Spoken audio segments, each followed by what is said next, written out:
ourselves to continue to be influenced by flat-out communism, socialism, any of the dark forces that have come to impose their will on so many of us.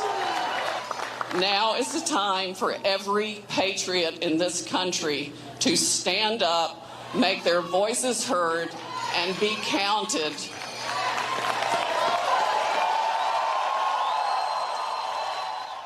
Sidney Powell certainly stood up, and she counts in a big way. Sidney Powell, former federal prosecutor, counsel for General Flynn. She's been working on behalf of the president, but not directly with the president's team legally. Sidney, welcome back to Newsmax. We're pulling for you. As you know, this is an opinion show, and we're on your side. How you holding up, first of all?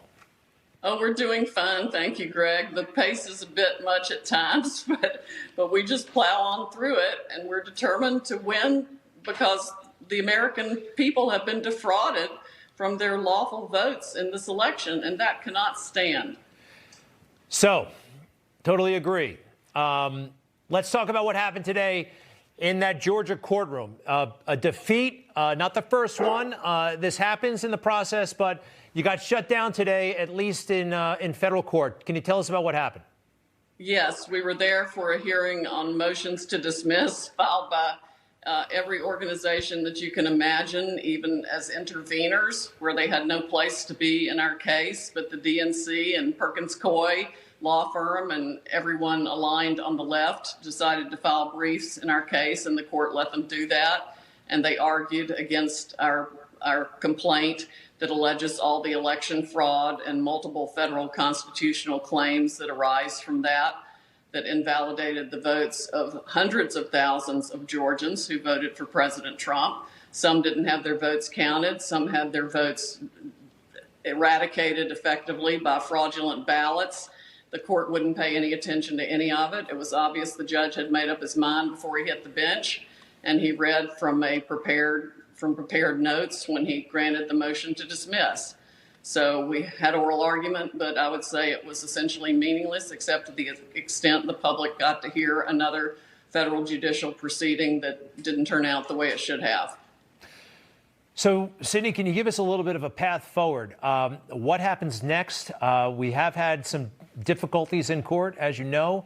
You still have the fire. A lot of folks have faith, but the Electoral College is meeting next week. So how's this going to play out? Well, we're going to proceed immediately with an emergency appeal, and we expect to get relief in the Supreme Court. And all right, so let's go. And by the way, there are lots of different tracks going on here. You're still focused primarily on the Dominion voting machines and the issues on a technical basis, correct? The multiple means of fraud that resulted in the supposed win for Biden when it was actually a landslide for Trump. But yes, we focus also on the systemic problem with the Dominion machines. We have an expert who's identified that the vote for Biden was 5% overall greater wherever there were Dominion machines than any of the other votes. That is essentially the amount of votes that it can flip and brag about being able to flip. We know from one of our witnesses that these machines were created in Venezuela, and the entire process was started there to make sure Mr. Chavez won every election. And then, of course, the Wall Street Journal, I think today, featured Venezuela's rigged election for Maduro. This is the same technology, the same equipment. It came out of Venezuela to be used here.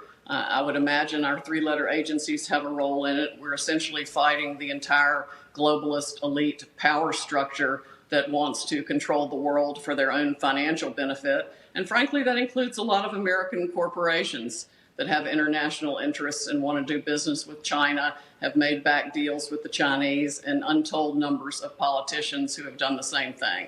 You know, 2 years ago, I would have said that sounds crazy. But after all that's happened, I think you're absolutely right. I think this is the way the world works.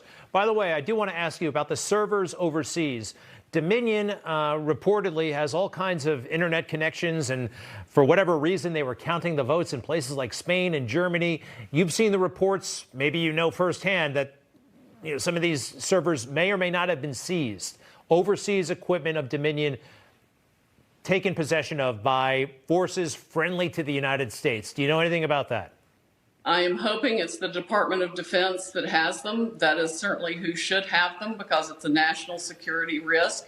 The Dominion systems should never have been allowed in this country. They are internationally owned. Our votes were counted in Frankfurt, Germany, and altered in Barcelona, Spain, and other places. We simply cannot allow that as the United States of America. We must maintain sovereignty over all our crucial systems, and the voting system is one of them. The fact that the CFIUS, the organization of heads of various agencies, ever approved this a number of years ago, I find absolutely appalling. Supreme Court tomorrow for you? I'm sorry, I missed that. Will you be in the Supreme Court tomorrow? You said emergency relief. Does that entail you going there? How's that going to actually work? That's going to work as fast as we can humanly make it work. It may not be tomorrow, but we also have a case out of Michigan that needs to go, a case out of Arizona that may very well wind up there. There should be at least 3 states before the Supreme Court with enough electoral votes to change the outcome before the end of the week. Sidney Powell, I wish I was an attorney and I could help out, or I knew something about computers, but I don't. So the good thing is I know you're not on your own. I know you have a lot of attorneys and good people working with you. We wish you all the luck. We have an amazing team of great patriots. Great patriots. Well, let us know if you need anything, all right? Thank you very much. People can donate at defendingtherepublic.org. One more time on that website, please. Defendingtherepublic.org. And there's another great website where we're uploading documents, Kraken, KRAKEN -wood, WOOD.com. Twitter keeps trying to take that down, and they've taken down our Twitter handle on that. But it's a Project Linwood, and I started to get the word out about all these issues. The Kraken. I've been hearing a lot about that stuff. Good stuff. Thank you very much. To be continued. Sidney Powell, good luck, and we'll see you soon. Thank you, Greg. You bet. Merry Christmas, too. Beautiful, beautiful tree back. Newsmax TV is now America's fastest growing cable news channel. We give you the real news you need. So subscribe to our YouTube channel and give us a thumbs up. If you like this video, share it with your friends. Newsmax TV streams live on YouTube for free. Newsmax TV, real news for real people.